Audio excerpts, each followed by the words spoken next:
and some other European countries with marked success in bringing down the COVID cases. Now, however, there are published issues of blood clots that many perceive to be associated with the vaccine.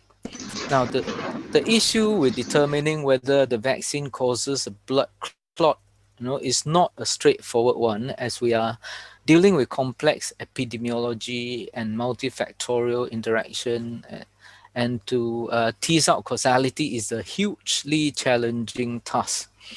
Now, and amidst these concerns, the Malaysian government has introduced this AstraZeneca vaccine separately available on a first come first served basis in the Klang Valley and probably elsewhere later.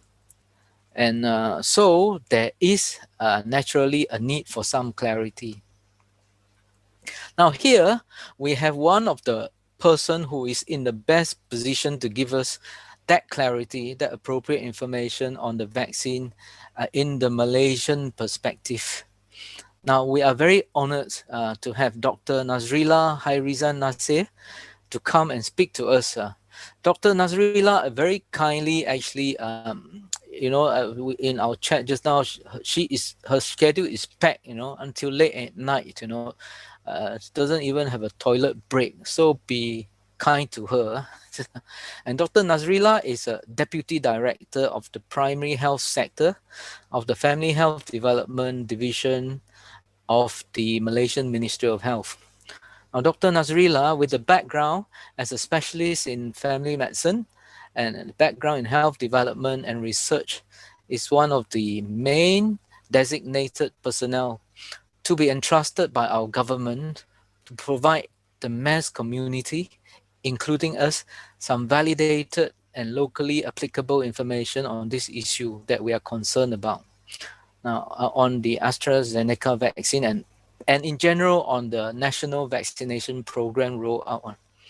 Now, the format of this is Dr. Nazrila will be speaking for around 45 minutes, more or less, and this will be followed by a Q&A session afterwards. And now, it may be that Q&A, there will be a lot of questions, but we will be keeping a filter on the question on the first come first serve, and also on the importance. So we will be picking the question that are relevant. Now, as a housekeeping rule, please mute all speaker. I think all of you are very good muted. Now, except of course Dr. Nazrila's speaker. Yeah, you need to unmute, and you type your question in the chat space, and we'll pick up some. Now, with all your attention, may I pass the virtual window to Dr. Nazrila now. Thank you very much. Thank you, Prof. Lai. Thank you for that kind introduction. Good afternoon.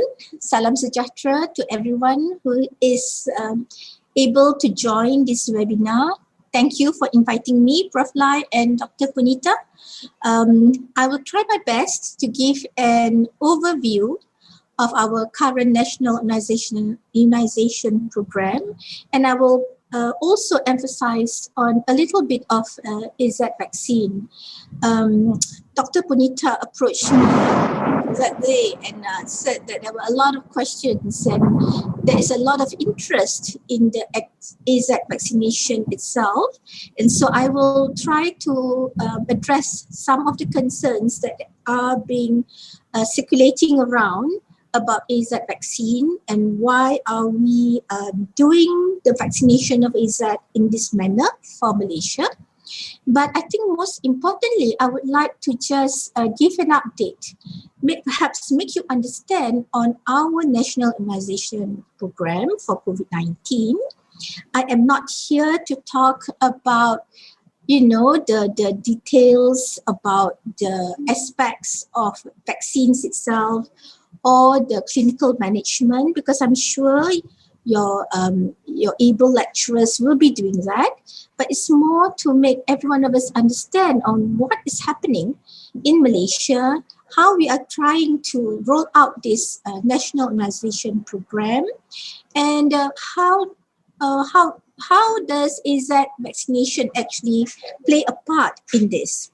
So, next slide, please.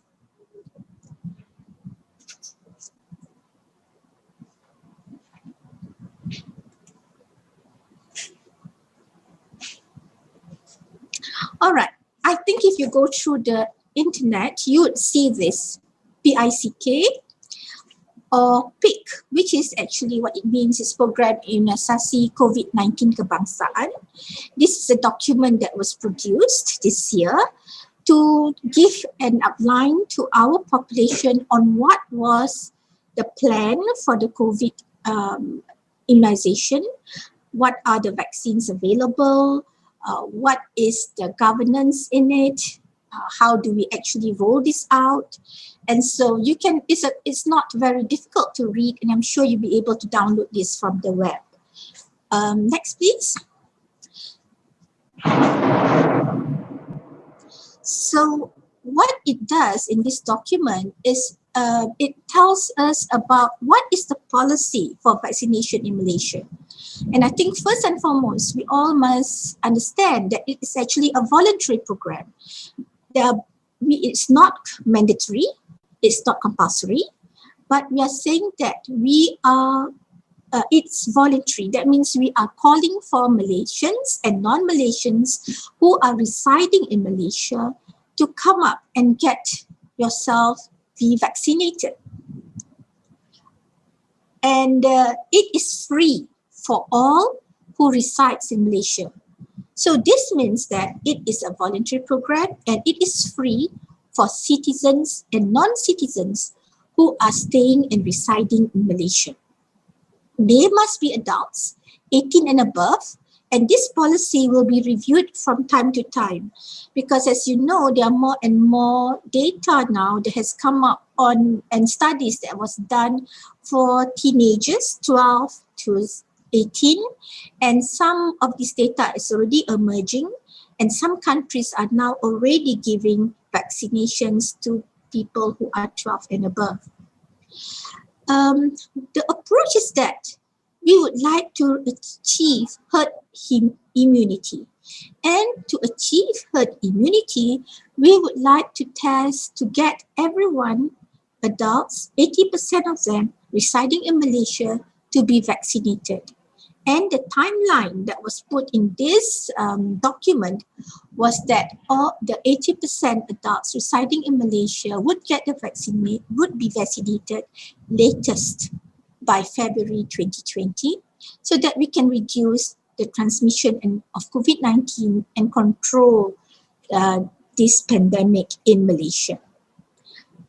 However, as time goes by, even though this document has said that we would like to get it latest by February 2020, we are now working very, very hard to try and reduce that timeline so that we can get 80% of adults residing in Malaysia vaccinated by the end of this year. So that is what we are working towards now. Next, please.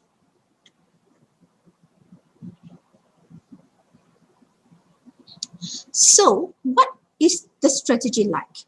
As you know, we can't get vaccines all that comes so many or in bulk at one go. So from this year, the government had been trying to get vaccines into the country, but the vaccines comes in phases. So when they come in phases, we have to plan as such because we cannot just open to everyone, as the supply is lower than the demand. The demand is so high, yet the supply of vaccine is not that much in the beginning of this year. So we have to make a strategy to prioritize who should get the vaccines first. So as you all know, the phase 1 was in February to April 2021, where we start to plan and start to give vaccines towards April, towards end of March and April. The priority group was the frontliners. The frontliners, the priority group, we divide the priority group into priority group 1 and priority group 2, where the frontliners, healthcare workers, are our priority group 1. And these are from the public and the private sectors.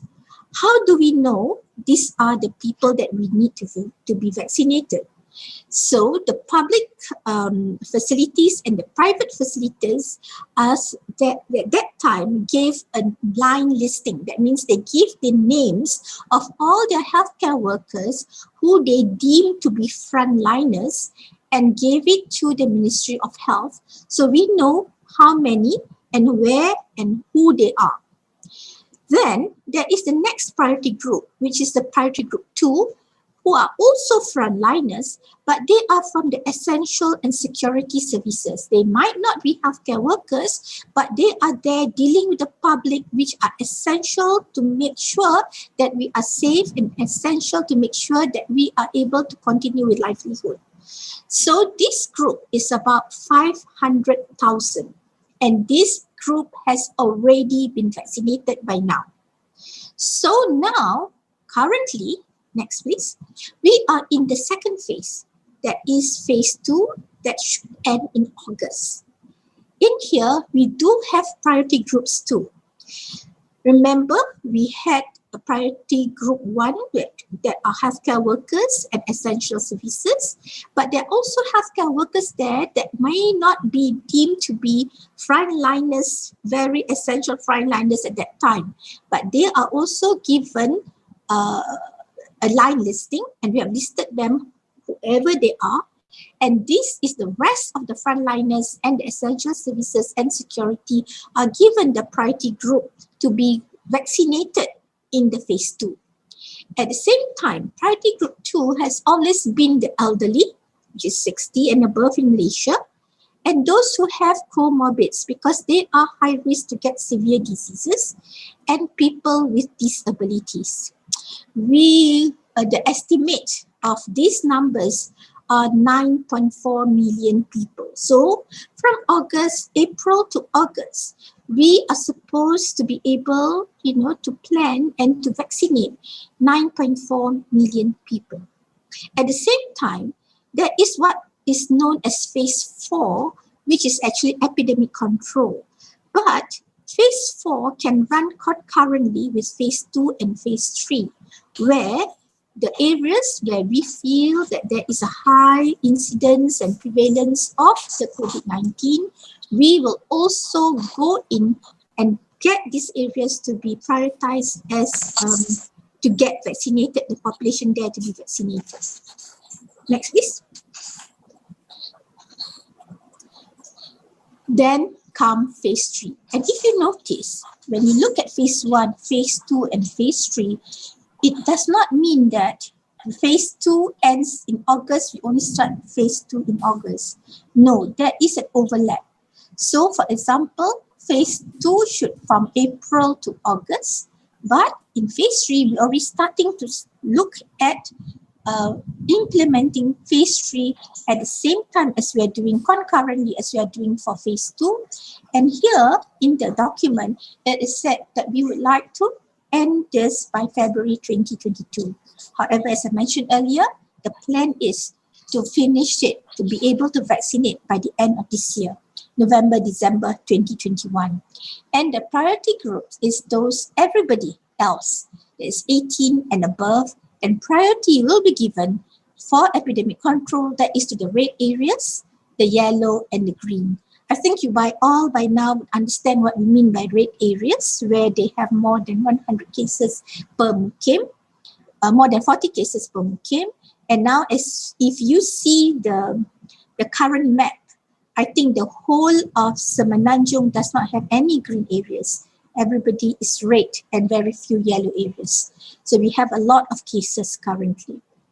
And this would come to 13.7 million people. Okay, next please. So in the PICT, there is a governance structure. You can read this in the document itself. It's too tiny to read here. But I would like to highlight, next please, that there are two very important and main committees. One is known as JKJAV, which is Jawatankuasa Jaminan Akses Vaccine. This Jawatankuasa, this committee is being co-chaired by both the Minister of Health and the Minister of Mosty, or the Minister in charge of vaccination. Yeah. The JKJAV will look at all the policy and make decisions on the policy matters. Under JKJAV, there is what we call a CITF. That is the COVID-19 Immunization Task Force, which is chaired by the Minister in charge of vaccine, that is YB Hairi. And this is where we decide on how to implement the policy that has been decided by the JKJAV. So CITF will do all the implementation of things, yeah? And in CITF, we work together, cut across different ministries and organizations. Ministry of Health, MOSTI, MKN, ATM, Women, Belia, name it, yeah, we work together on this. So we have a committee, and we work together to see how we can actually implement the vaccination program. Next, please. So let's look at the vaccine priority groups. Remember, when we talk about the comorbids, just now we have lots and lots of comorbids. But among the comorbids, we need to prioritize which one will get the vaccine, that we would like to prioritize them to get the vaccines early. Okay, go next. Next, please. And these priority groups is already in the website under the Kementerian Kesihatan website, where we list out where we think that these are the conditions that will increase the risk of severe illness from COVID-19, and it is adapted from the Green Book of Public Health England. Yeah, so we have immunocompromised patients, we have HIV infections, we have dyspnea, we have chronic heart disease and vascular disease, and so on. Can we go on to the next slide, please? Yeah, so you can see here the chronic liver, the chronic neurological disease, the chronic respiratory disease, the diabetes, the obesity, the cancers, and so on. Next, please. So when we do this, what happens is that in my Sejahtera, we are supposed to list out our comorbids. So even if we are not 60 as yet, but we have certain conditions, it will be listed there. And when we work in the CITF, we look at certain groups. For example, hemodialysis patients, how do we actually go to them? Certain patients like mental illness, how do we actually go and try and vaccinate those in the homes, and so on. So these are what we use as our guiding principle to prioritize where we want to do and how we're going to do things. So now let's go in the PICT also. They also describe about the vaccine types. Yeah, how many vaccines, what are the types of vaccines. And as we all know, there are mainly three types of vaccines, which is the mRNA, which is the viral factor, and the inactivated virus. And we know that mRNA, for example, is something it's a novel thing. It was never used before. And so when it first came out, a lot of skepticism because people don't understand about what are the side effects, because we've never had such a vaccine before. And the companies that are producing mRNA is the Pfizer, as you all know, and Moderna. Yeah, and the other type is the viral factor, which actually contains a modified virus to transport the antigen genetic code, where then the body then produces antibodies to that. It's a complex manufacturing process, and we had before viral factor as part of the immunization vaccine that is used in Ebola and also for vaccines for livestock. If you look at mRNA, there are challenges to transport and keep because it needs to be kept at negative degrees, yeah, negative 70 degrees centigrade, and then once you thaw it, it cannot last more than 5 days. It must be kept to 2 to 8. There's a lot of complex things there, and we need to make sure that we have fridges that can keep these vaccines. So there was a lot of logistic issues, and when we wanted to use Pfizer, and we had to prepare, the preparations need to be done, yeah, and examples, so now we have what we call as PSVs. So we have pusat simpanan vaccines where we can keep them at this ultra low temperatures and then transport them in small batches, and we have to use it within certain days, within certain hours and certain days. And the other thing is the inactivated virus, which is something that is in technology that is well known, and it is virus that has been killed using high heat or chemical. And an example of this inactivated virus that is already in Malaysia, the company that we vaccine is Cyanovac, right? So, and this is something that we understand the way that we respond to this vaccine because it is a technology that is well known. And both viral factor and the inactivated virus do not need ultra low temperature to be kept. It's 2 to 8. So giving the vaccine is easier. Keeping the vaccine is also easier. Okay, next please. So what have the Jackie Jaff done all this while since last year? They've been trying to source out vaccines. So they're looking at Pfizer, which they managed to get. They looked at Estrogenica for the viral vector, which they managed to get. We also look at inactivated virus, Cyanovac, that we get. We are also looking at two others, which is Sputnik and CanSino. Sputnik and CanSino are both viral factors. Sputnik is from Russia and the CanSino is from China. The good thing about CanSino is that it is only one dose is needed. It doesn't need to have a booster dose. You don't need to have the second dose. Thus, it will be very useful for those that we find it difficult to reach. For example, those who are the orang asli in the pendalaman, those are homeless and those who are difficult to inject.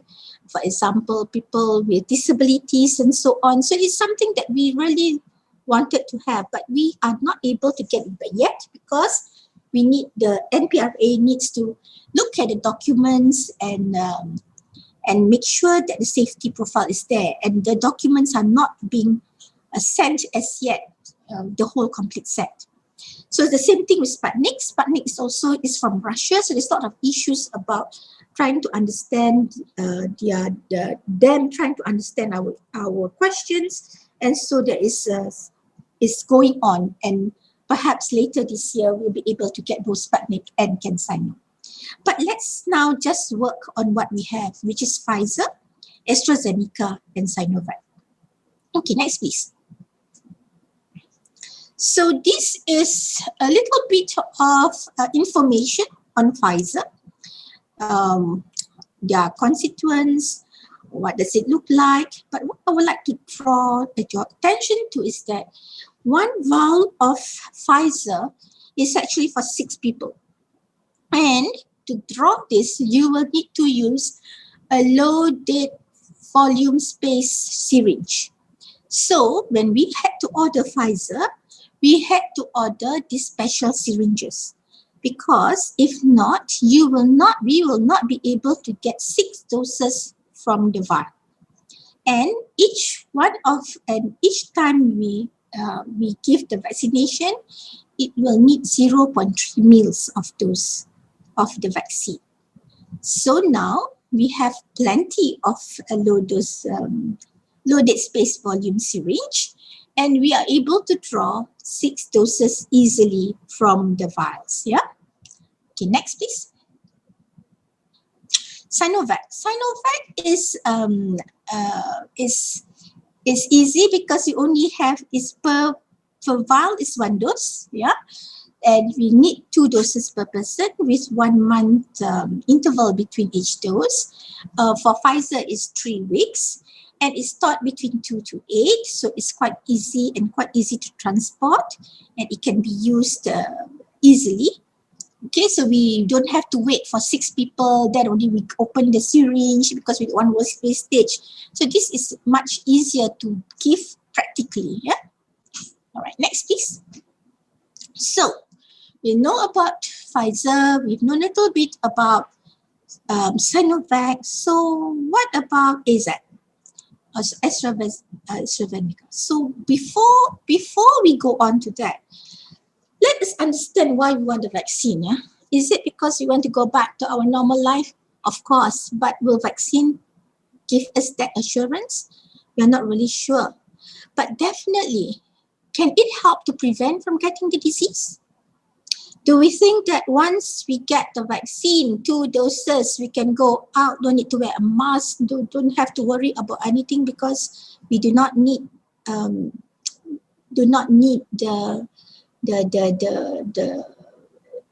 we don't need the PPE anymore because we are now immune, right? What do you think?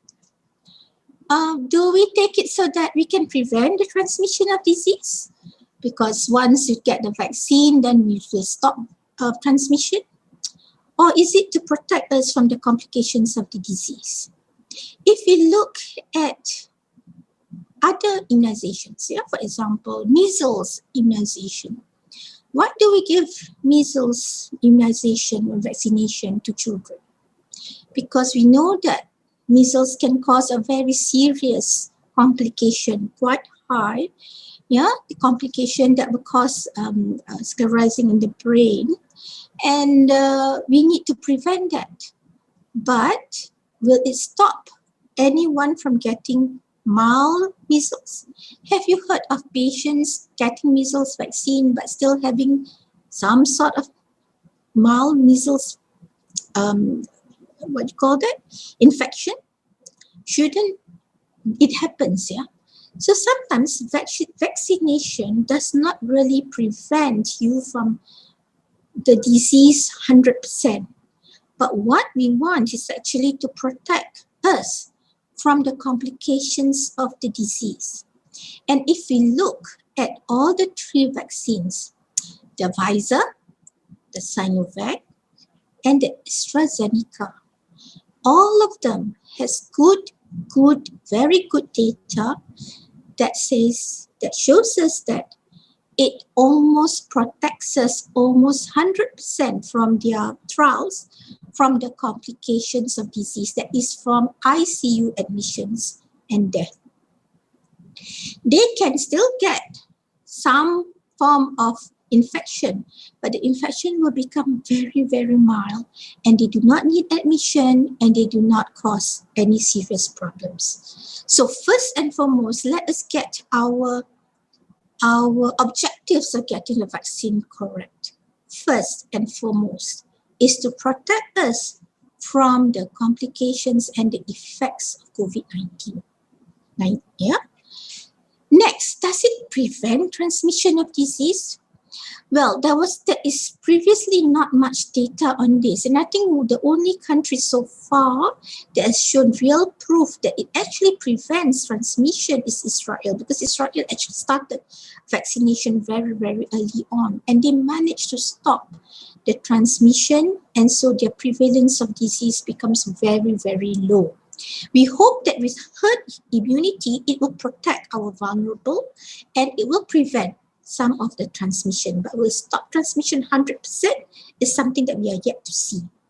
But we can see now in countries that are rolling out the program very fast, where they are able to get the vaccines early, that is mainly in US and UK, you can see that their cases are coming down, and their mortality rates are really, really going down steeply. So it really helps from the complications of disease. It helps a little in protection and transmission. But does it prevent us from getting the disease totally? It may not. And that's why you need to continue to be very careful, to continue to wear our mask. We need to continue to be aware of our surroundings and the SOPs and continue doing the adhering to the 3Cs and 3Ws. So that is why we need to understand this first and foremost on what is the vaccination about. Somebody just asked about Johnson & Johnson. Yes, Johnson & Johnson is also one option initially that we wanted, because Johnson & Johnson also give 1 dose.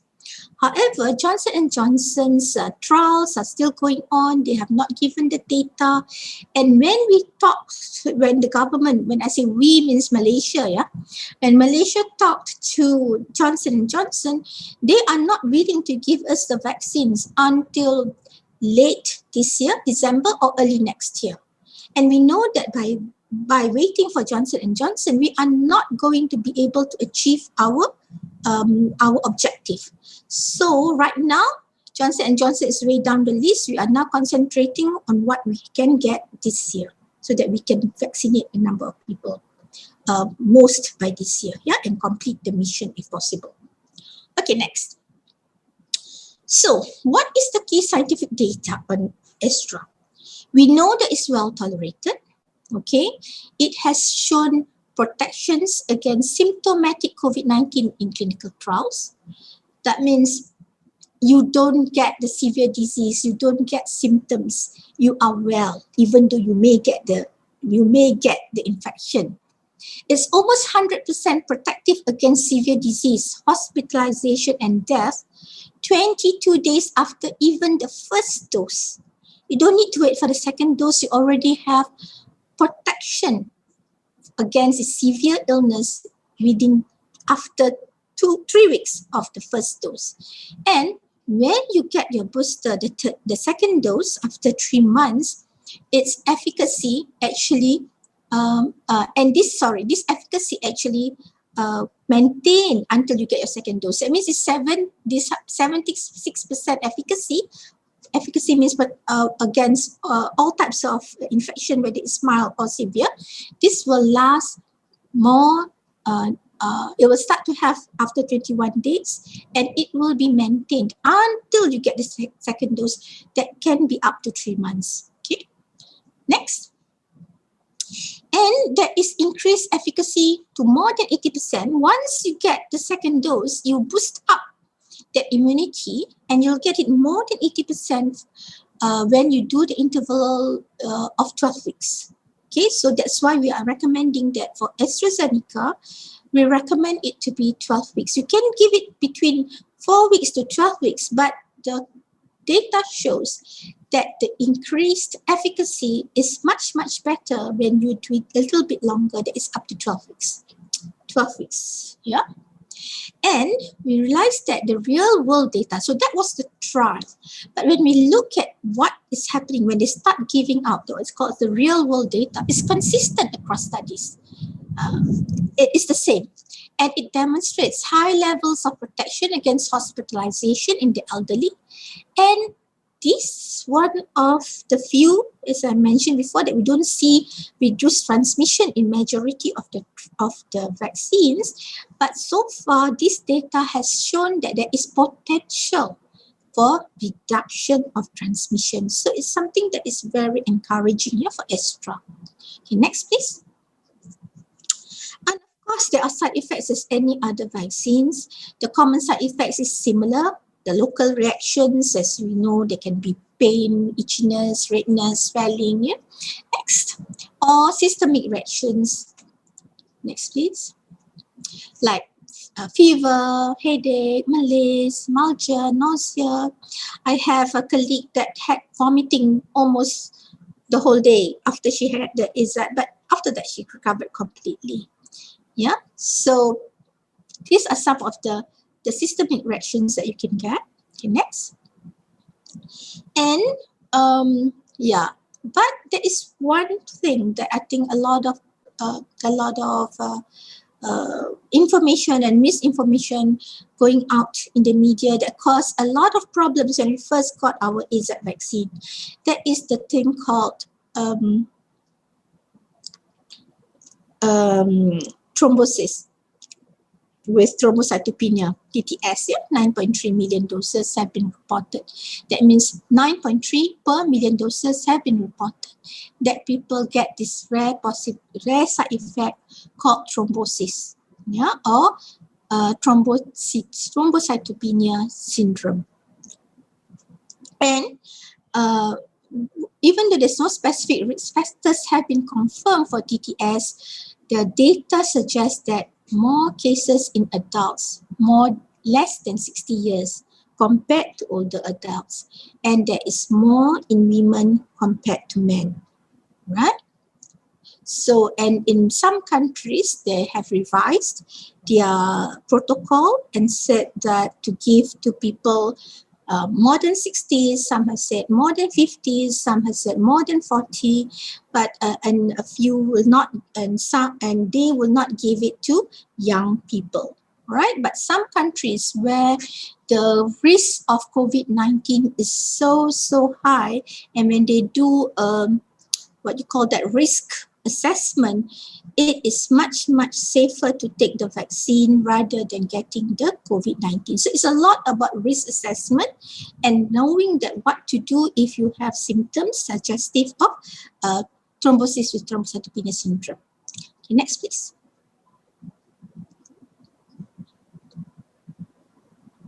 So I'm going towards the last few slides, yeah. So just to capture some of the things that people ask, yeah, how effective is the vaccine? So based on data, as for 8th April 2021, we know that they have 76% efficacy against symptomatic COVID-19. They have 0 for severe or critical infections reported, yeah. So that means that 100% effective in preventing severe COVID-19 and keeping patients out from the hospitals and ICUs. And for 65 years and above, 85% efficacy against symptomatic COVID-19. So in the older age group, the efficacy is actually higher. Next, please. Okay, so as you know, the thrombosis with thrombocytopenia syndrome, TTS, they are associated with low platelet counts, which is a rare phenomenon. And this is similar actually to complications that have been observed in the use of heparin. Yeah? And in this complication of the patients actually produce antibodies against platelets, all right? And that's causing the blood clots. Next, please.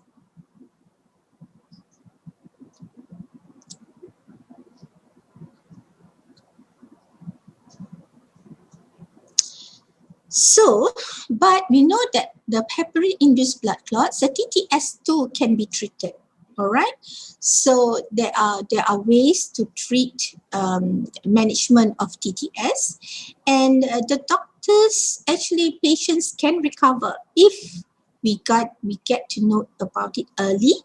If the signs of blood clots and low blood platelets are recognized and treated early, and so when we come up with the Estrogenic vaccine vaccination program, we actually inform the public of what to look out for and when to come to the hospitals early. And some of these symptoms include pain in the chest or stomach, breathlessness, unbearable headache, a new headache that becomes worse when you're lying down, bending over, you know, where you have swelling or coldness in the leg, or you have tiny petechiae or rash. Yeah? So this is something that they need to go, they must realize that can happen, and they must go and seek help immediately between 4 to 30 days of getting the symptoms. Next, please. And even though people say a lot about the blood clot, how often does this occur? And we know that from the UK's data, as for March 31st, the risk is about 4 in 1 million doses, 0.0004. Yeah? And 19 of these 79 cases died, and 3 of them were actually below 30 years old. So the risk is based, this is from UK, but based on EU's data, the risk is around 10 in 1 million. So it's 4 in 1 million to 10 in a million. And again, data suggests, even in the EU's data, in the Europe's data, that younger people are more at risk than the older people. However, WHO's latest report stated that there is still a considerable geographic variation with regards to reported reported incidents where there is a very few cases reported from non-European countries. We don't know whether this is a real low risk or because cases are not reported. However, there is extensive use of AstraZeneca vaccines throughout the world, not only in Europe and in UK. Next, please. So, how do you actually weigh your risk? Do you want to take the vaccine or not? So some of the things that you need to think about is on yourself, on how, one, we know that if we are younger, you are less than 30, you're probably getting the higher risk of getting the clots compared to the older people. And if you are having higher risk, you are in the high risk groups mentioned above, you have diabetes, you have heart disease, your conditions will cause you to have very severe illness if you contracted COVID-19. So you need to weigh what is more, the risk is so much higher there compared to the risk of vaccine complications. We also must look at our healthcare system. If our healthcare system is stressed, that there are not enough ICU beds, there are not enough ventilators, there are not enough hospital beds, then we have to do something to protect ourselves from getting the serious illness. So what is that risk compared to the risk of getting the serious side effects is something that you need to consider also very, very carefully. Okay, next please. Then we must understand that those who contracted COVID-19, and if they have severe illness, it actually continue to experience symptoms and they do not recover so quickly. It might take them weeks or months before they are back to their normal self, because of the lung fibrosis and so on. And even if you are young and if you get COVID-19 pneumonia and you are in stage 4 or 5, it will take a long time to recover because of the damage to the lungs that occurred. So this is something that we also must understand. Okay, next please.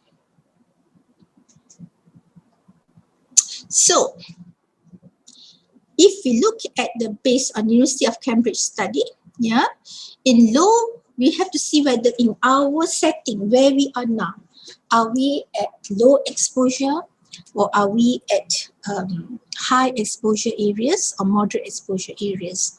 So in low exposure risk, risk of ICU admission from serious, and you need to and they calculate it to the risk of serious harm from vaccine. So you can see that for ages 20 to 29 in low exposure risk, 8 million ICU to 11 million per million vaccine. That is the risk of ages 20 to 39, 40 to 49, 57 million ICU, 57 per million ICU admissions compared to complications of vaccine 5 per million. And if you go on even higher age group, your risk of going to ICU is 141 over million compared to just 2 over million per complications to vaccines. So as we grow older, actually the serious harm from vaccines, even at low risk areas, are still much more the benefit than the harm.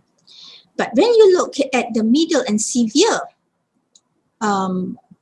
risk areas, even for ages 20 to 29, there's 22 per million ICU admissions to 11 per million vaccines. So that means there is some benefit compared to the potential harm. And this one increases so much more when you are older. Okay, next please. So basically, this is what it is by graphic form. You can see the potential harms and the potential benefits. This is for ICU admissions. And you can see that the potential benefits is so much more when you look at the older age group compared to the young, comparatively to the potential harms. Okay, next please. And this is for preventing death. And if you look at it, 20 to 29 here, potential harm and potential benefits is almost similar. But if you go up above 40, you will see that it's actually much, much more potential benefits is much more. Next, please. So this is another way that the JKJAF came out with this poster to show people on the potential benefits and potential risk, that people can make a proper weigh their own benefits and risk. Next, please. So this is also the advisory that we have put up. Seek medical attention. If you have all this. Next, please. So all in all, you need to make your assessments based on your local epidemiological situation, your individual and population risk. Look at what other vaccines are there, other vaccines are available, what are alternatives that you have, okay? And whether you prefer risking an infection and waiting. All right, so that is something that we need to look at. And of course, they say that because Estrogenica was the first vaccine approved, actually, so it's given to far more people. So we know a lot more about AstraZeneca than some of the newer vaccines. Okay, right. Next, please. So remember, for us, we are now going towards phase 3 already, and a phase 2, and we are phase 3. There are other types of vaccines available. Of course, there will be that weighing against whether it's going to take, when is it going to happen. And whatever it is, we still need to protect ourselves and prevent transmission by the normal way that we've been doing all this while. The 3 C's, the 3 W's, the SOPs, and we need to adhere to them strictly. And especially if you are going to hospitals and you are working in hospitals condition where infection is rampant, is there, you really need to be very, very vigilant, very, very compliant to all the SOPs that are there to protect yourselves, even if you have had your vaccination. Okay? All right. So this is what we say, that you protect yourself, you protect others, because once you vaccinate, we're also doing a responsibility, not to ourselves, but also once we have a lot more having this kind of mindset, we are also protecting others through the herd immunity. So we need to spread the word about vaccination and how is it going to protect us, and understand vaccination, what it can do. Okay, so that's it. Thank you, everyone. I finished a little bit earlier so that we can go through the questions. I know there are, as I speak, there are a lot of questions coming in. I pass it over to you, Prof. Lai.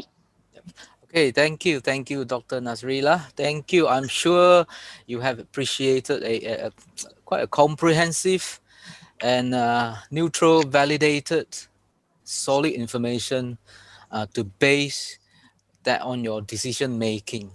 Yeah, I'm sure we appreciate that. Yeah, thank you, Dr. Nazrila. And now let's go through the chat for question. And I think some of the questions you have already addressed. Let me just go through it a bit. Johnson & Johnson, you already addressed. Now, there is a question here, Dr. Nazrila. It says, can patients who are vaccinated be safe from the new variant? Let me interpret a little bit. Can patient be vaccinated means all vaccine lah. In general, maybe you would like to give a general statement, safe from the new variant. There are many vaccines, there are many variants. I think the person probably would like a general statement. No, safe from new variant. And maybe if you have info on the specific vaccine for specific variant, maybe you be kind to share with us. All right.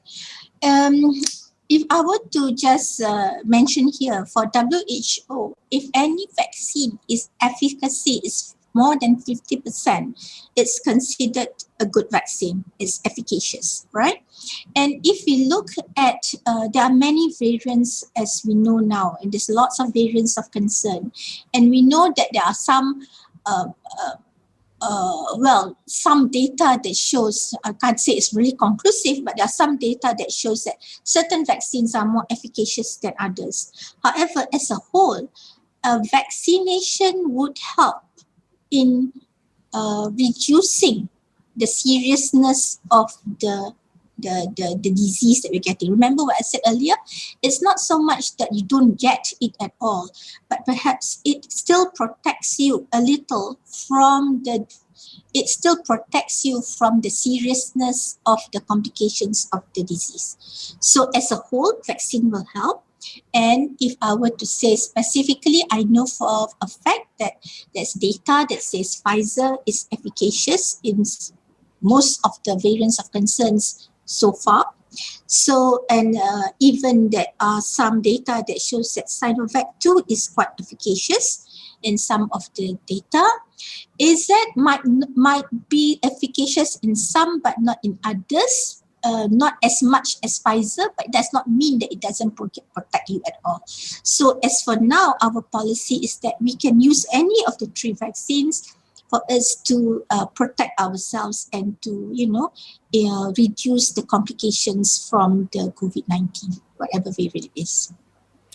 Okay, thank you very much. I think that give a satisfactory answer the question.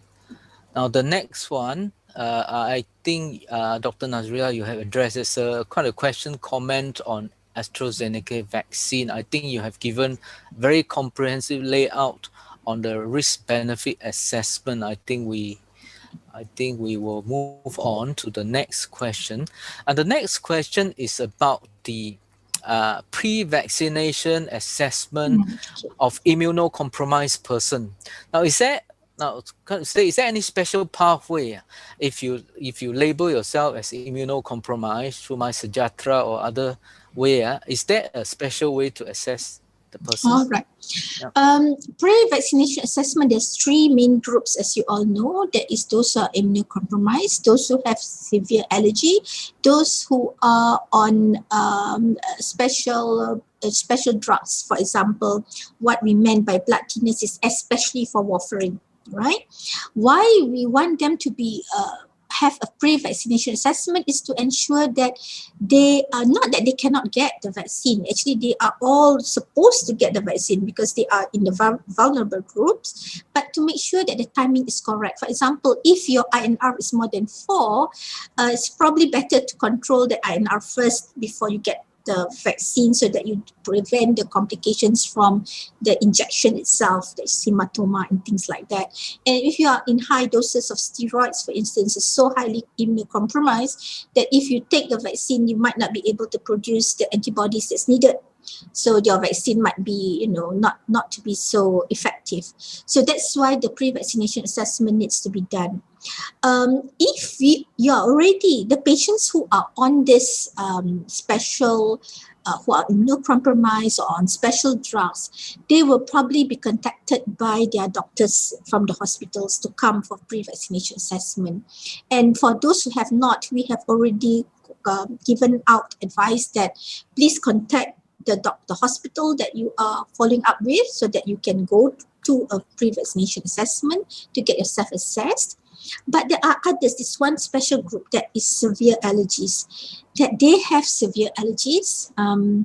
They deem themselves having severe allergies. They might have anaphylaxis. They have no idea what it's all about. And they do not have a proper a follow-up doctor that they go to usually. So for those patients, we tell them they can go and see any doctor. If they want to, they can go to our clinic Kesihatan, where the family medicine specialist will look at assess them again, and if need be, refer them to the hospital. Because in the pre-vaccination assessment, we will then see whether you can be vaccinated immediately, there's no problem, or you need to delay. That means, for example, get your INR corrected or your steroids reduced before you are getting the vaccination, or there is special vaccine that you need to take, and not necessarily, we might say, oh, you better get Pfizer or you better get Cyanovac and things like that. And where to get vaccinated? Can you get vaccinated at any vaccination center, or because of these allergies that we're not sure of, you better get vaccinated at the hospital where they can observe you. So this is why the pre-vaccination assessment is being asked to do, and we have that. So the people that does at the vaccination centers will then refer accordingly. So, and patients who are already on follow-up, we are actually advocating for them to see their doctors and get their assessment done. I hope I answered that question. Yes, thank you, Dr. Nazrila. Yeah, I think it's quite a clear response, comprehensive. Now, next we have, I think, 3 specific scenario on the advisability of AZ vaccine. The first one is very specific. A 70-year-old man, history of stroke 10 years ago, not recent history, on blood thinning drugs. Is it safe to give? Maybe I go through 3 on a trot, so maybe to save you coming back and forth. So one is an elderly man, history of stroke 10 years ago, on blood thinning drugs. Is there any contraindication? The next category is someone with a history of severe allergy. I gather he means severe allergy to previous vaccination. Whether it's advisable to, or severe allergy to other type of vaccine, whether it's advisable to use AZ vaccine. Any info on that? And the third group is a person with asthma. Is it advisable to have vaccine? Probably like your take on that, Dr. Nazrila. All right. So the first one, elderly, blood thinning medications. What I think, and having stroke, so I assume there'll be aspirin or Plavix or things like that. Yeah, they can take AstraZeneca vaccine. That's not an issue. It's only that we will just put a little bit pressure on the injection site a little bit longer, and that's fine. But if they are on warfarin, we'll need to see their INR and see whether it's less than 4. Then they definitely can take the vaccine at that time. Not will wait until the INR results are better. But this is definitely a group of elderly that will need vaccination, whether it's AZ, whether it's Pfizer, whether it's Cyanovac, and AZ is safe in this patient. The next question on severe allergy that has anaphylaxis with previous vaccination. Now, this is something that we need to be very careful about, because if you have a previous vaccination and you have severe allergy, usually it's contraindicated. So we will not, if you have had, say, a first dose of vaccine, for example, say you have a first dose of AZ and you got severe allergy, you cannot get the second dose. Or you have a severe allergy to another vaccine. And so this is something that we need to assess and see your risk at the community, whether you are at high risk. And if you are deemed to be high risk and you think that you need to be vaccinated, you probably will need to be vaccinated at the hospital with all the emergency things in place. So this one definitely needs a pre-vaccination assessment. The next one is asthma. Asthma is, as we mentioned just now, respiratory illness is also a priority list to get vaccinated. Yes, please, for asthma, you need vaccination. I think any COVID-19 vaccination, and of course, Astra is safe in patients with asthma. As long as we state the risk, as remember before, I think what we are concerned about in Astra is the age and the gender. Thank you. So, question coming in. Let's look out. Next is like more a comment.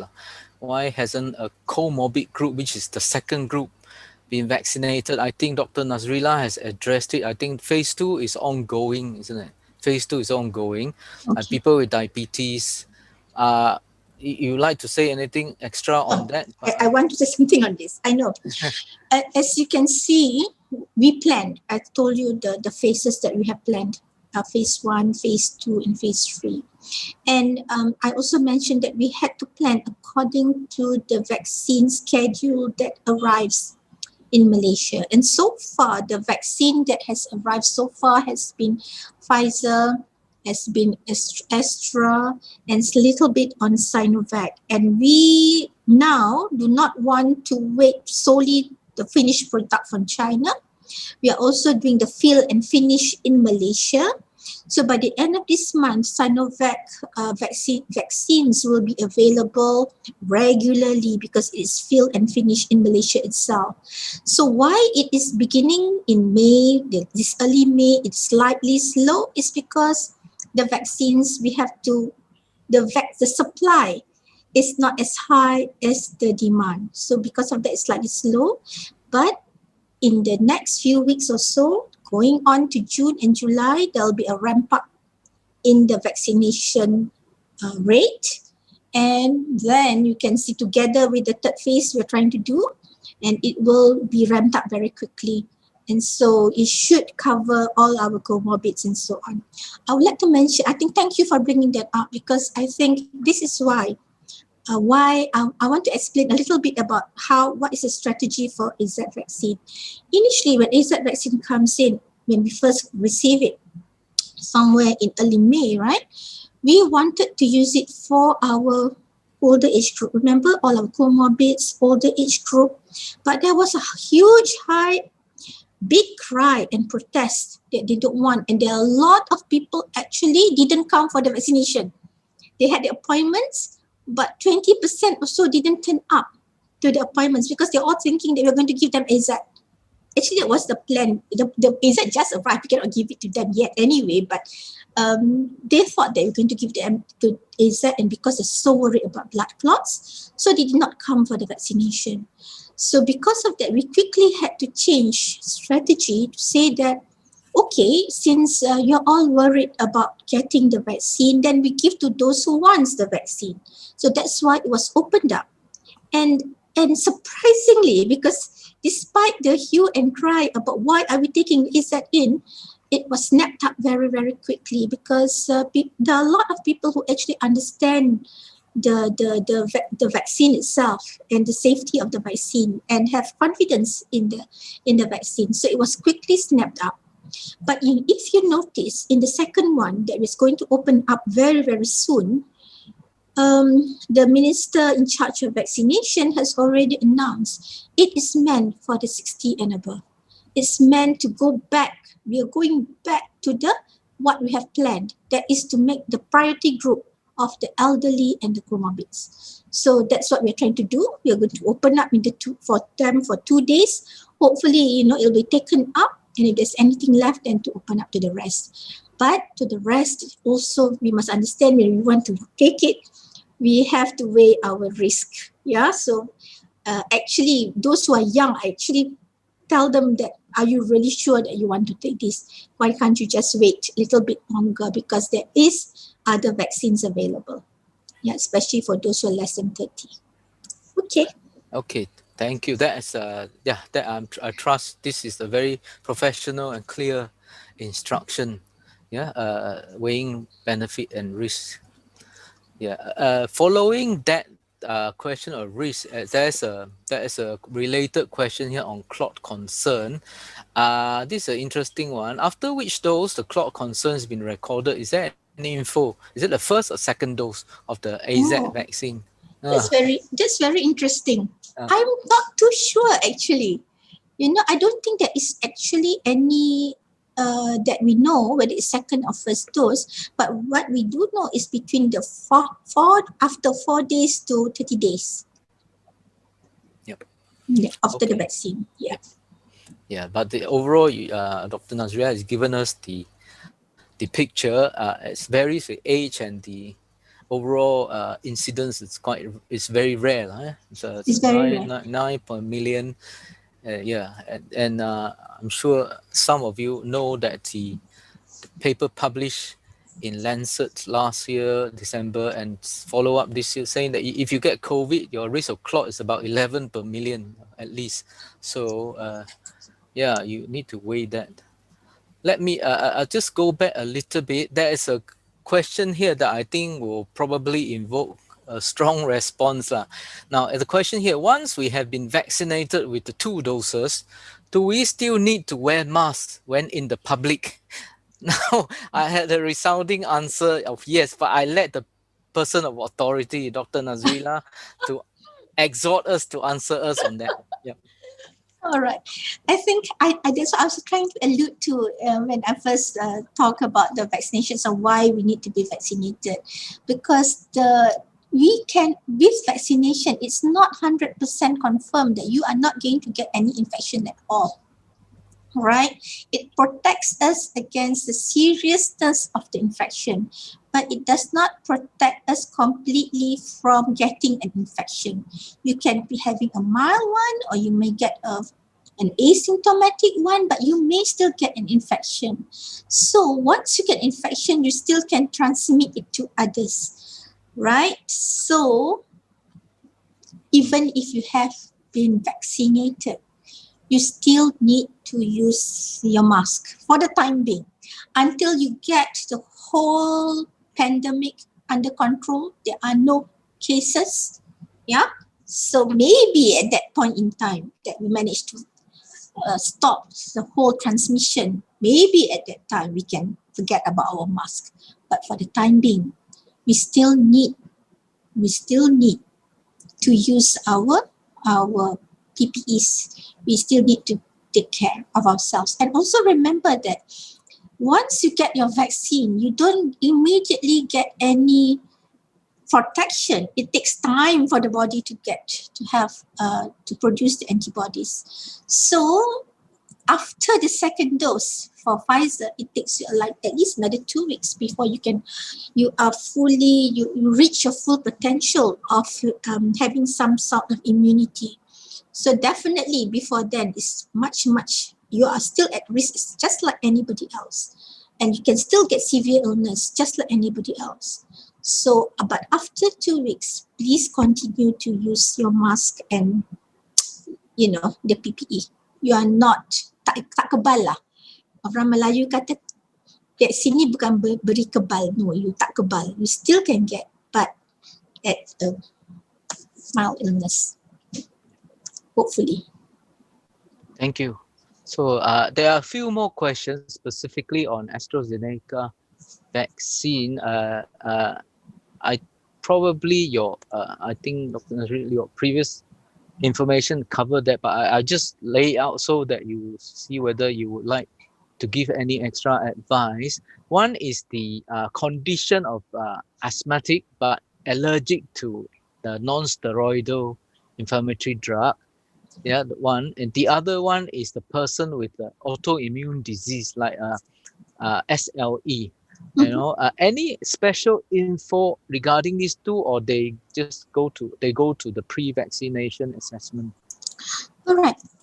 For asthma, and if you have allergies to drugs, but they are what we call as mild allergies, that means you do not get anaphylaxis. It is safe. We just need to tell the doctor in charge there, and we probably will observe you a little bit longer, because any reactions usually happens, these allergy reactions usually happens within 15 to 30 minutes. So if you have allergies, they will observe you for at minimum of 30 minutes. Yeah. So, but you can get the vaccination. So asthma with NSAIDs, allergy, which are mild, no problem at all. Autoimmune disease will depend on what sort of stage are you at, whether you are controlled, not controlled, high doses of steroids or any other immunosuppressive treatment that you are having.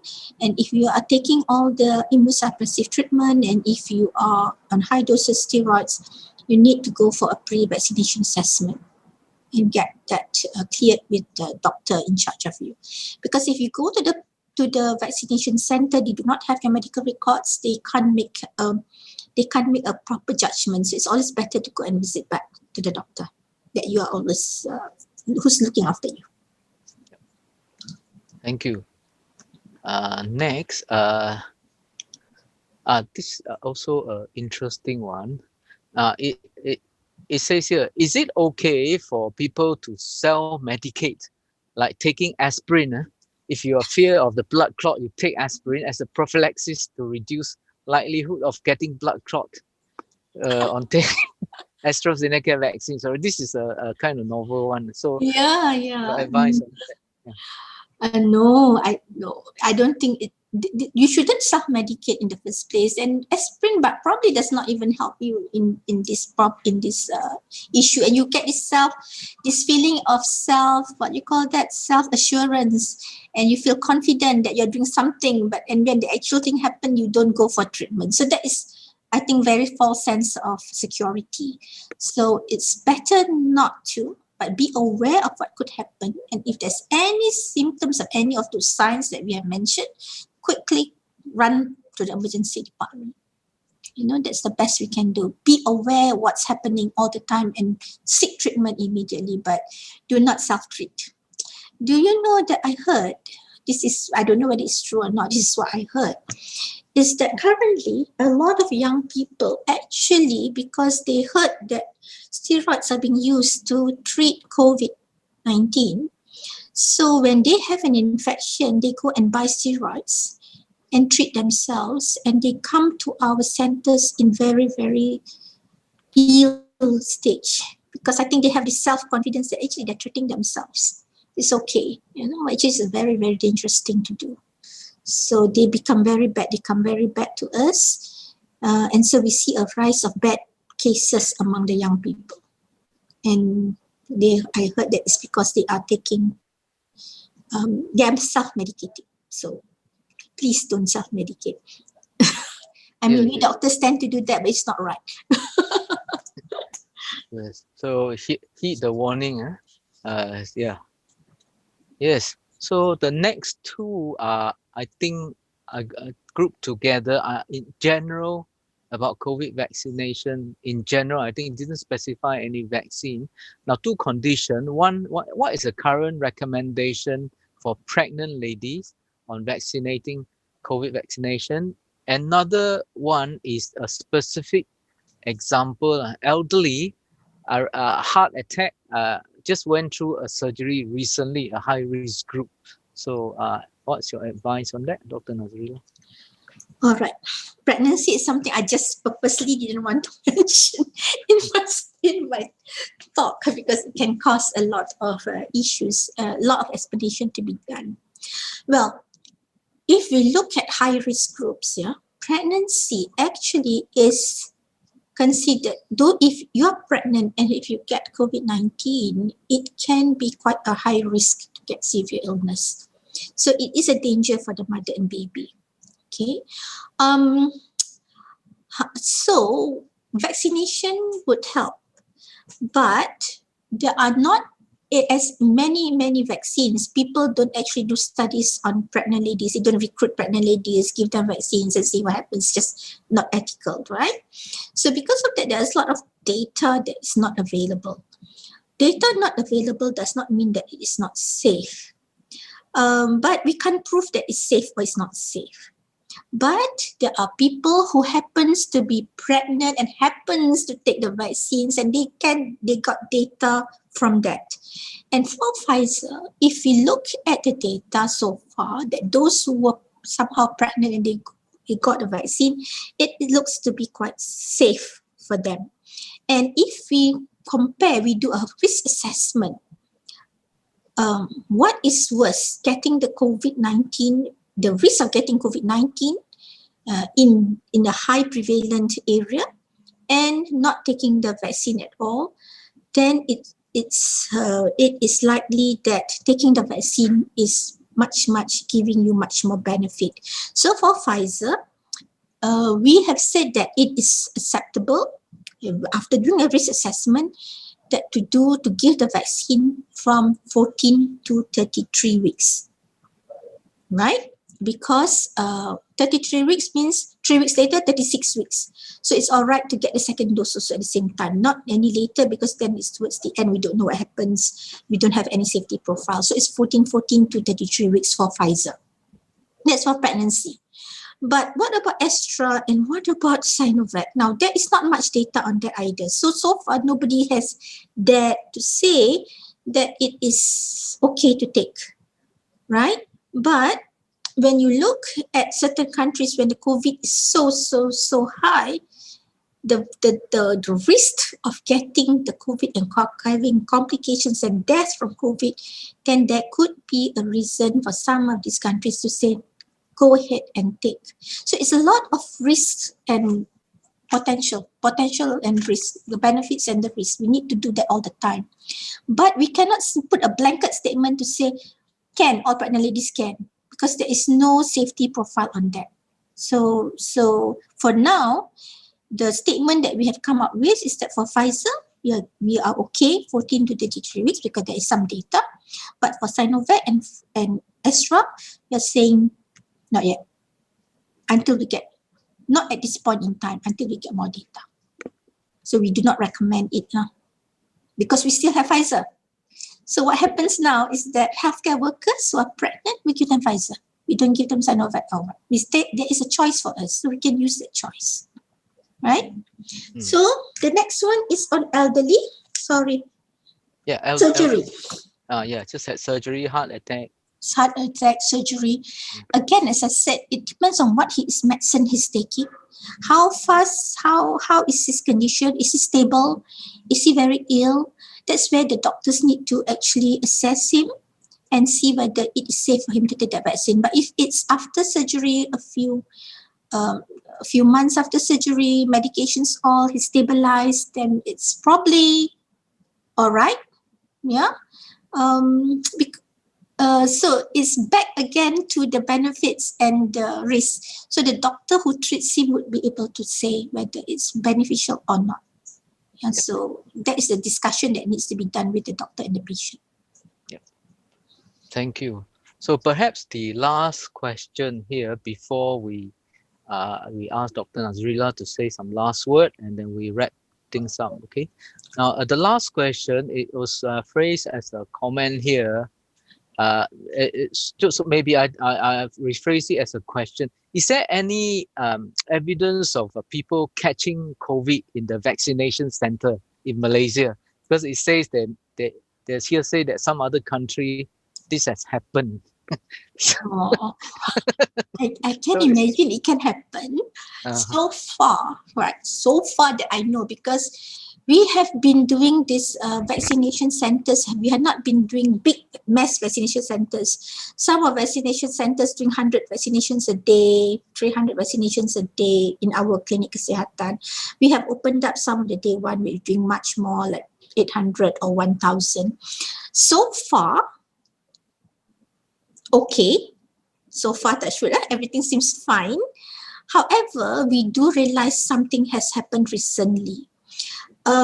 People who are close contacts actually came to the vaccination centers, right?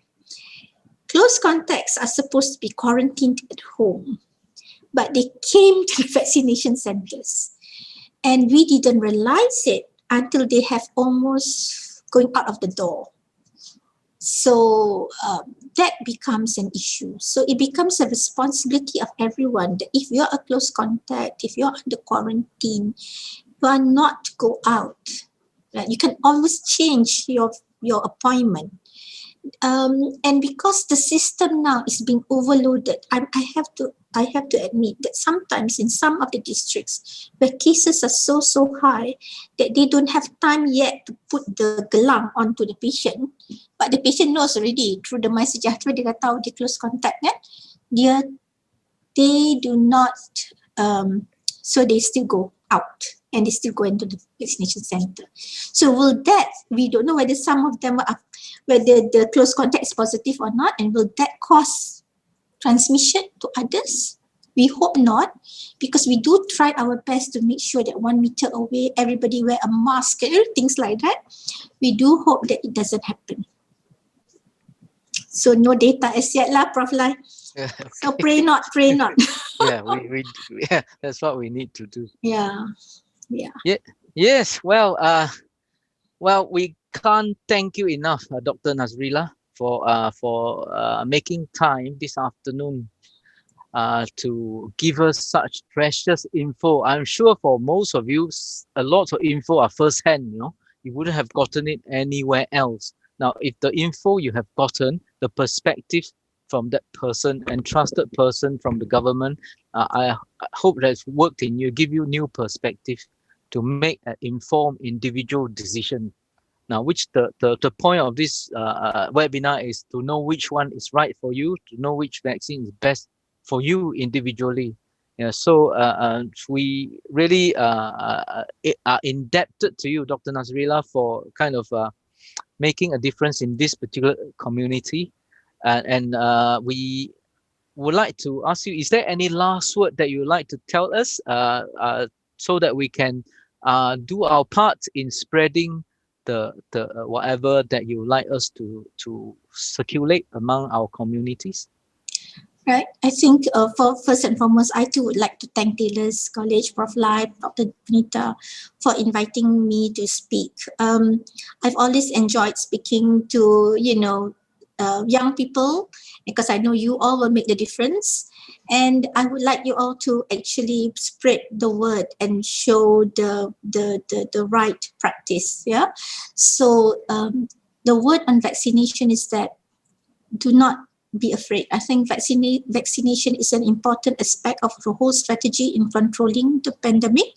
We need to protect ourselves. We need to protect from getting severe illness. We need to protect our children. Remember, your brothers, your sisters, your nieces, your nephews, they cannot get vaccinated. If we don't protect ourselves and we don't put the herd immunity, who is going to protect the children then? They can't go for vaccination on their own, right? It's not allowed to yet. 18 and above is still the policy. So we adults need to be responsible. We need to, protect ourselves and our families and our communities. We need to adhere to the SOPs. Remember, wear your mask, even though you get vaccinated.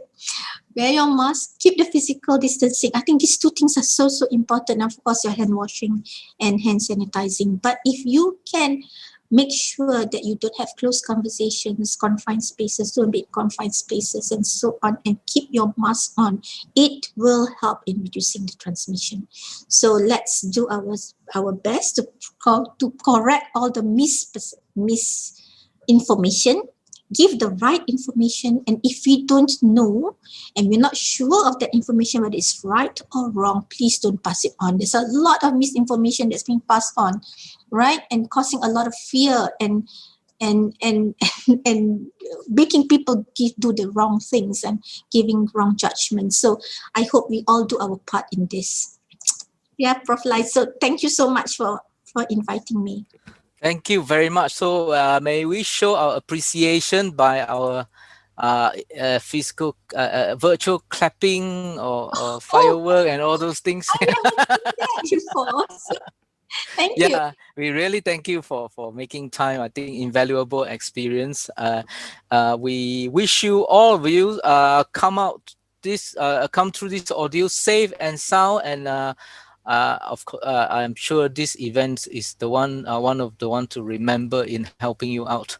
Yeah, I thank you all for coming, and thank you again, Dr. Nazrila. Thank you. Thank you. Thank you for listening. Goodbye. Take care. Bye. Bye.